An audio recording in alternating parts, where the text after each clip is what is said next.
So are you guys ready to dance and leave some demons on the dance floor? From Alberta, Canada, Valhalla, Negative Gain Showcase 2018. Give it up for Strangers!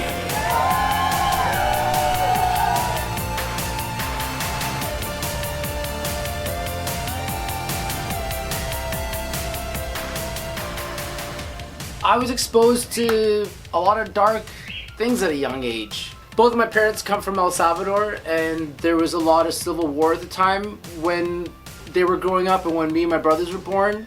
So they had to leave and come up here, and they countless times would tell us stories about how hard it was, how crazy it was down there. I remember my mom telling me about my uncle, her brother, who got murdered Christmas Eve. No one comes to find you. There's no follow-up police reports. I remember being on like a convoy truck and these guerrilla militants with AK-47s pulling the truck over, and I was terrified. I thought we were gonna fucking die. And my uncles and my grandpa tell me, don't worry, just, you know, listen to what they say, don't worry about it. And being exposed to that stuff at such an early age really was like, not to sound cheesy, but I felt like I lost my innocence at a young age. Being exposed to stuff that I feel like you don't hear about till you're in your teens, at the young age of like 6 and 7, it affects you. And you don't realize as a kid, but then I get older and it's still with me, and my parents are constantly reminding me about the loved ones and my cousins that they've lost and continue to lose. Then naturally, I'm just kind of seem to be drawn towards the darker side of life. And there's that cheesy saying that the closer to death, the more alive you feel. And I feel like that's kind of how I lived my life growing up. For me, like the bands were Korn, Deftones, Tool, Cold Chamber, Orgy, a lot of the darker, heavier stuff. You know, all I wanted to do was be in a metal band. I would pretend to be Jonathan Davis in the mirror singing into a vacuum cleaner. Like, I love that dark stuff. So, like, all these are Korn CDs. I'll tell you right now, Korn didn't put out this many albums. There's like a Japanese import in here that I paid like 50 bucks for, which doesn't sound like a lot, but at the time that was like, holy shit, I just spent $50 on a CD. Just seeing all the Japanese stuff with Korn, to me that was like a big deal, and I basically paid $50 just for this insert that I can't even read because it's in another fucking language. But like I said, I'm a Korn freak, so I had to have it. And if you know anything about being a kid, 50 bucks is like $5,000. So I basically spent $5,000 on a CD. But at the same time, I had a lot of brothers and cousins that were really into hip hop and rap. And I feel like to an extent it does bleed out in our music. I know people have referenced hip hop aspects to it, and I'm glad that they do, because it's a part of who I am, it's a part of what we like. Music of all kinds. I grew up watching tons of horror movies. My dad loved bringing home R-rated horror movies. I mean, I got Frankenstein, Evil Dead, I got all sorts of horror stuff tattooed all over me. It bleeds into Strangers. I mean, if you've seen the video for Shapeshifter, that's a straight up homage to Night of the Demons, that scene with Angela dancing.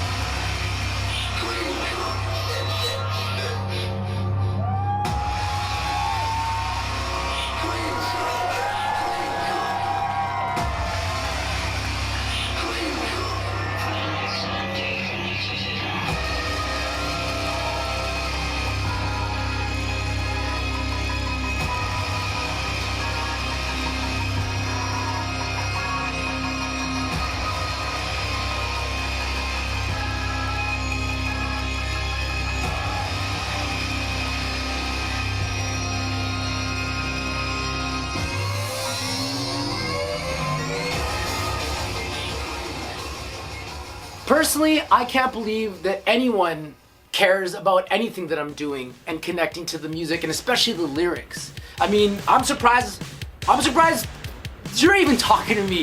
I'm surprised I'm here. I'm surprised we're going to South by Southwest tomorrow. We're leaving for Austin, Texas. in less than a day, and it blows my mind. I can't believe it. As a band, this is our first time out of Alberta, out of Canada, and for our first show to be at South by Southwest, and I didn't realize how big it was. Nuts. Yeah, not just to mention spending time with all the label mates, meeting tons of new artists and bands of all walks of life and genre. Amazing. How you doing? What's your name? Steve-O. Steve-O. Ooh, Yeah. I'm Maria with some man. Bro, y'all fucking lit. You custom or you bought it? What's We up? get our shit together, you know. Okay, I feel it, man. Yeah. Hey, let me get y'all on the ground, because I know. Okay. Yeah, you know, I'm not going to see y'all again, but y'all dabbing right now. Oh, nice, man. Thanks. Dab. So, You know, it's A lot of dab. Y'all got a lot of dab going on. if you, You dig? Yeah, here, I'll get you. Yeah. You know what the fuck going on, man? Smokey Bear, a.k.a. Steve-O, out here from L.A. Shout out to South by Southwest.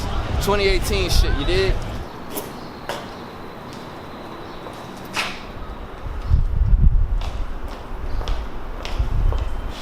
Also, they got good monitors and shit, though. It's probably gonna be a weird sound though because it's outside, but whatever.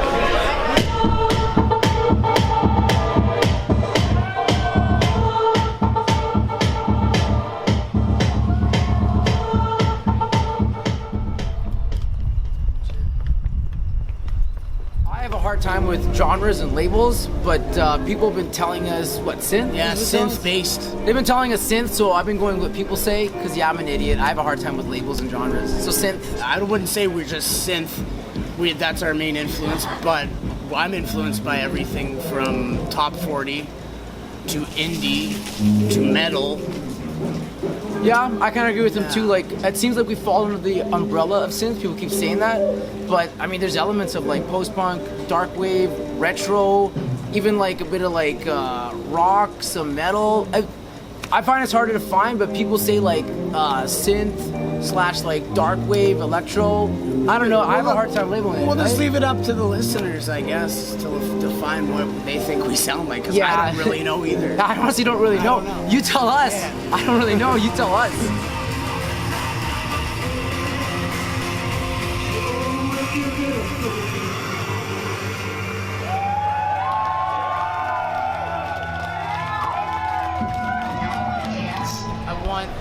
I want people to feel my demons and literally dance them on the dance floor. That, for me, that's what I want to get out of tonight. That's what I want them to get out of it. I hope they see that there's two people up there killing themselves for what we love, and I really hope that they feel that.